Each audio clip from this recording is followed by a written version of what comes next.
Liberté ou la mort. Armée indigène. Aujourd'hui, 1er janvier 1804, le général en chef de l'armée indigène, accompagné des généraux, chefs de l'armée, convoqués à l'effet de prendre les mesures qui doivent tendre au bonheur du pays.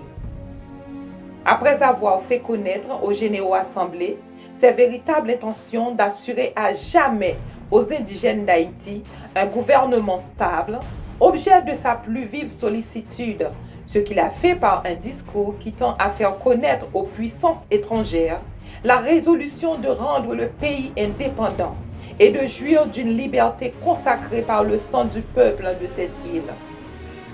Et après avoir recueilli les avis, a demandé que chacun des généraux assemblés prononçât le serment de renoncer à jamais à la France, de mourir plutôt que de vivre sous sa domination et de combattre jusqu'au dernier soupir pour l'indépendance.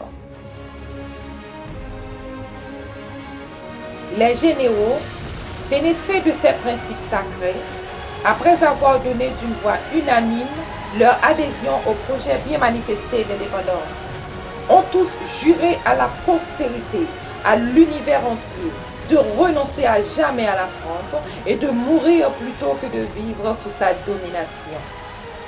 Fait au Gonaïves ce 1er janvier 1804 et le premier jour de l'indépendance d'Haïti. Signé Dessalines, général en chef, Christophe, Pétion, Clairvaux, Geffrard, Vernet, Gabard. Le général en chef au peuple d'Haïti. Citoyens, ce n'est pas assez d'avoir expulsé de votre pays les barbares qui l'ont ensanglanté depuis 2 siècles. Ce n'est pas assez d'avoir mis un frein aux factions toujours renaissantes qui se jouaient tour à tour du fantôme de liberté que la France exposait à vos yeux. Il faut, par un dernier acte d'autorité nationale, assurer à jamais l'empire de la liberté dans le pays qui nous a vu naître.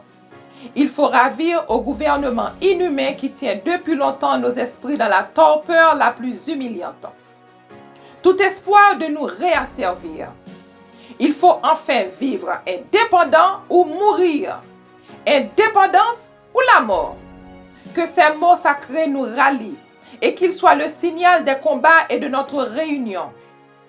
Citoyens, mes compatriotes, j'ai rassemblé dans ce jour solennel ces militaires courageux qui, à la veille de recueillir les derniers soupirs de la liberté, ont prodigué leur sang pour la sauver.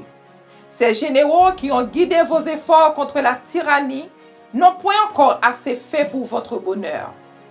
Le nom français lugubre encore nos contrées. Tout y retrace le souvenir des cruautés de ce peuple barbare. Nos lois, nos mœurs, nos villes, tout encore portent l'empreinte française. Que dis-je?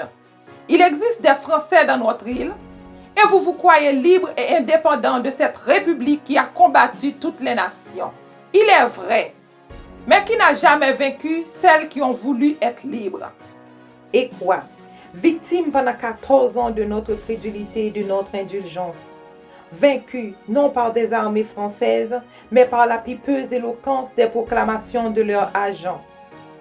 Quand nous lasserons-nous de respirer le même air qu'eux?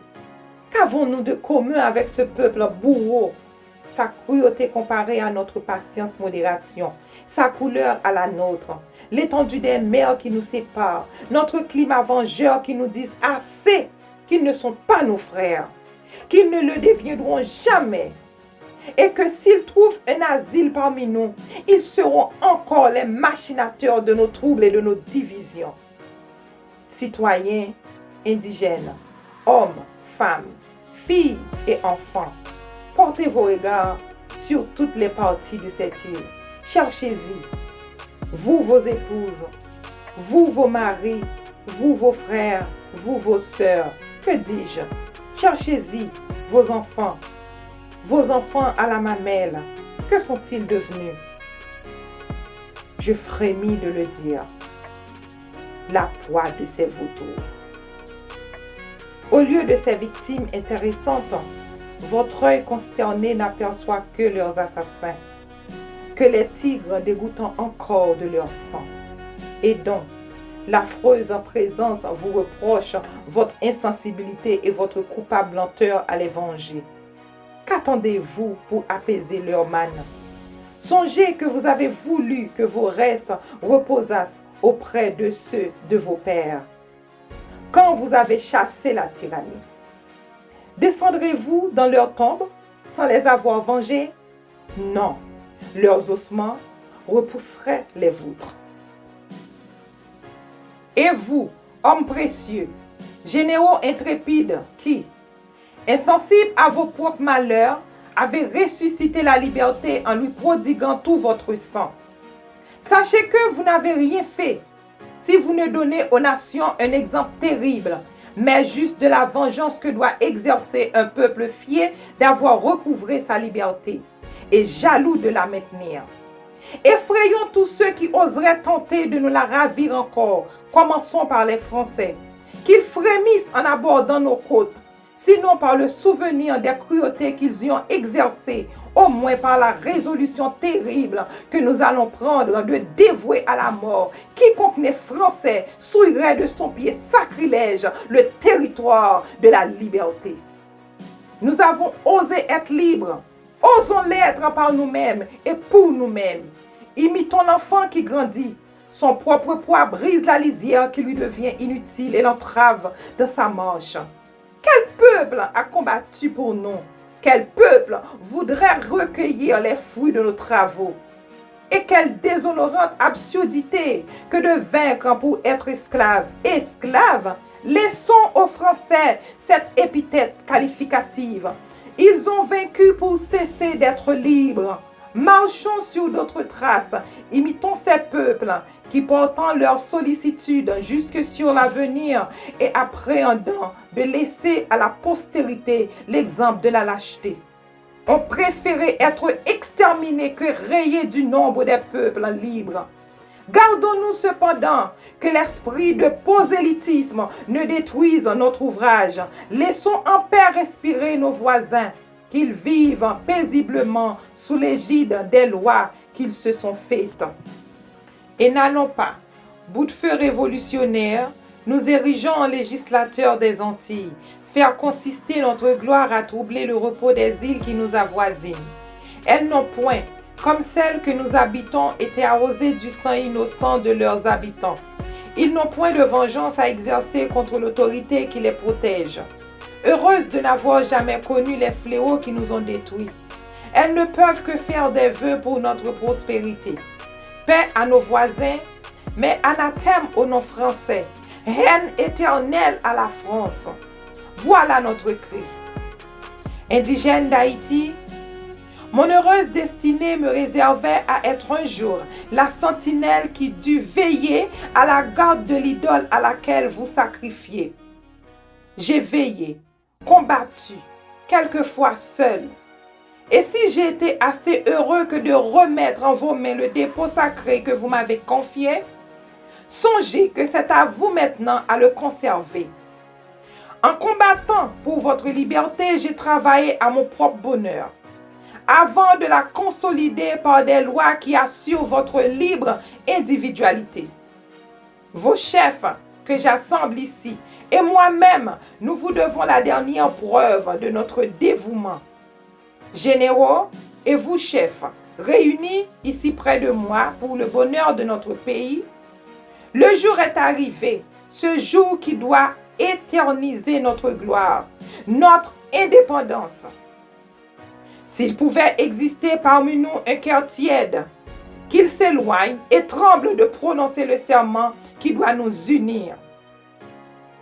Jurons à l'univers entier, à la postérité, à nous-mêmes de renoncer à la France et de mourir plutôt que de vivre sous sa domination, de combattre au dernier soupir pour l'indépendance de notre pays. Et toi, peuple trop longtemps infortuné, témoin du serment que nous prononçons, souviens-toi que c'est sur ta constance et ton courage que j'ai compté quand je me suis lancé dans la carrière de la liberté pour y combattre le despotisme et la tyrannie contre lesquels tu luttais depuis 14 ans. Rappelle-toi que j'ai tout sacrifié pour voler à ta défense. Parents, enfants, fortune, et que maintenant je ne suis riche que de ta liberté. Que mon nom est devenu en horreur à tous les peuples qui veulent l'esclavage, et que les despotes et les tyrans ne le prononcent qu'en maudissant le jour qui m'a vu naître. Et si jamais tu refusais ou recevais en murmurant les lois que le génie qui veille à tes destins me dictera pour ton bonheur, tu mériterais le sort des peuples ingrats. Mais loin de moi cette affreuse idée. Tu seras le soutien de la liberté que tu chéris, l'appui du chef qui te commande. Prête donc entre ses mains le serment de vivre libre et indépendant, et de préférer la mort à tout ce qui tendrait à te remettre sous le joug. Jure enfin de poursuivre à jamais les traites et les ennemis de ton indépendance. Fait au quartier général des Gonaïves, le 1er janvier 1804, l'an premier de l'indépendance. Signé Jean-Jacques Dessalines. Au nom du peuple d'Haïti, nous, généraux et chefs des armées de l'île d'Haïti, pénétrés de reconnaissance des bienfaits que nous avons éprouvés du général en chef, Jean-Jacques Dessalines, le protecteur de la liberté dont jouit le peuple, au nom de la liberté, au nom de l'indépendance, au nom du peuple qui l'a rendu heureux, nous le proclamons gouverneur général à vie d'Haïti. Nous jurons d'obéir aveuglement aux lois émanées de son autorité, la seule que nous reconnaîtrons.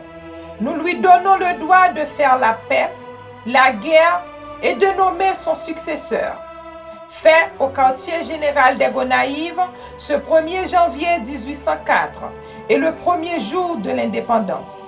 Signé Gabard, Romain, Erne, Capois, Christophe, Geffra, Gérin, Vernet, Pétion, Clairvaux, Jean-Louis François, Congé, Féroux, Yaillou, Toussaint Brave, Magloire Amboise, Louis Bazelet.